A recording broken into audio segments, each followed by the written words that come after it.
Mozilla tackles the car industry after a Volkswagen data breach exposes sensitive data of 800,000 electric cars. The Upper Canada School Board is hit by a data breach. MasterCard's lack of transparency over a security flaw sparks some criticism. And hackers get hacked. A fake malware builder tricks 18,000 script kiddies. This is Cybersecurity Today. I'm your host, Jim Love.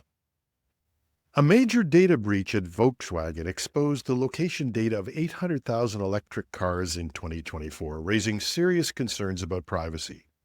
The breach also tied this information to personal data affecting Volkswagen, Audi, Seat, and Skoda drivers.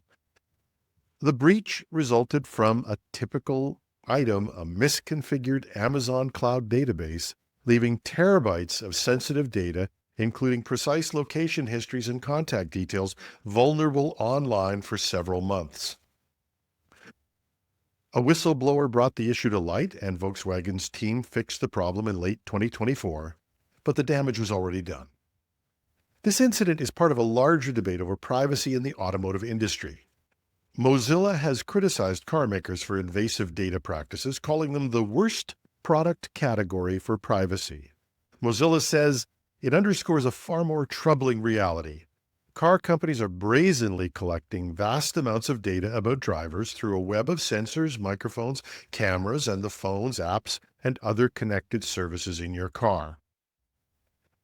Mozilla's advocacy has led to regulatory action, including an FTC warning in the U.S. to car makers and new rights for drivers to delete their data. Mozilla is now urging consumers to demand stronger protections through a petition they are circulating. For listeners concerned about privacy, it's a reminder to question what data your car collects and to support initiatives pushing for transparency in data practices. There's a link to Mozilla's petition in the show notes. A data breach at the Upper Canada District School Board has exposed sensitive personal and financial information. The breach, discovered on January 18th, compromised names, addresses, and even in some cases banking details. The school board is investigating the full extent of the breach, but officials have warned that the leaked information could lead to identity theft. Cybersecurity experts and law enforcement have been engaged to assess and address the situation, while affected individuals are receiving notifications. Data breaches in public institutions like schools are becoming more common. They have extremely sensitive data and often have outdated systems and a lack of resources in their small IT departments. So it makes schools, as well as healthcare and other civic infrastructure, easy targets. And as a result, they're facing more and more attacks. In the case of the schools, parents are probably still reeling from the earlier Power Schools attack that exposed the records of school children throughout North America. In these cases, parents need to push for transparency about the threats, demand assistance with monitoring, but they also have to take time to educate their children on online risks now that their data is exposed. This is also a wake-up call to all levels of government that public institutions have to do more to protect sensitive data as they remain prime targets for cybercriminals. MasterCard is under fire for its handling of a cybersecurity issue involving a domain name system or DNS misconfiguration. The error, which went unnoticed for years, was first reported by Krebs on Security. It stems from a DNS error that could have allowed unauthorized access to MasterCard's systems. A security researcher discovered the vulnerability and responsibly disclosed it to the company. Instead of expressing gratitude and providing clear technical details, MasterCard's official response minimized the incident, claiming no risk had been identified and omitting credit to the researcher. Rather than letting this exposure remain, our researcher bought the domain name that was the source of the potential attack vector. It had been registered but abandoned by a Russian, presumably a hacker. Because the domain was in a foreign country, it cost our researcher some of his own money and a lot of time. Once the threat was neutralized, the researcher, having had no meaningful reaction from MasterCard, published his findings, as a researcher might. But here's the kicker.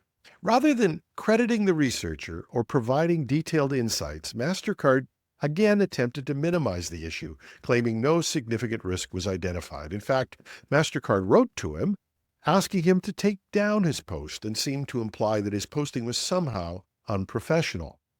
While they made no threat in this case, an official letter from a large company is always something that any individual has to take seriously. This isn't how things should be done. Transparency is critical in cybersecurity. Companies like Google and Microsoft have set the standard with bug bounty programs and open collaboration with researchers. MasterCard's response, which seems to be about seeking to make the story disappear, is not only the wrong approach, but it risks alienating the cybersecurity community and eroding public trust. The incident underscores the importance of transparency in addressing vulnerabilities. Companies should use these moments to showcase accountability and foster trust rather than downplaying risks. Or as one person put it, it's a good reason not to use marketing staff to do cybersecurity or breach communications. In an ironic twist, a hacker has turned the tables on 18,000 amateur cybercriminals known in the industry as script kiddies by distributing a fake malware builder to them. Instead of helping them launch ransomware attacks, the tool infected the users themselves, turning their own malicious intent into a field lesson in irony. The tool was advertised as a simple solution for creating ransomware, promising inexperienced hackers the ability to deploy attacks with minimal effort. However, rather than generating malicious software, the builder delivered its own malware, infecting those who downloaded it. Cybersecurity researchers revealed the hackers' campaign effectively turned the tables on the script kiddies, exploiting their eagerness to commit cybercrime without the skills to do it themselves.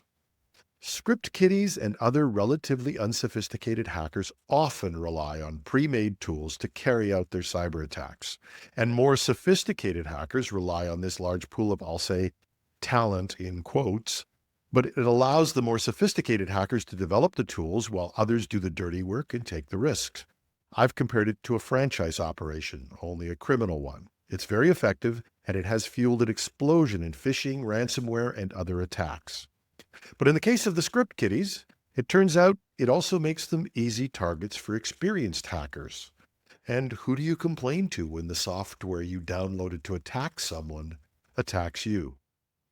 Maybe it's the new 11th commandment. Hack not, lest ye also be hacked. And that's our show for today. You can reach me with comments, questions, tips, or even constructive criticism at editorial@technewsday.ca. I'm your host, Jim Love. Thanks for listening.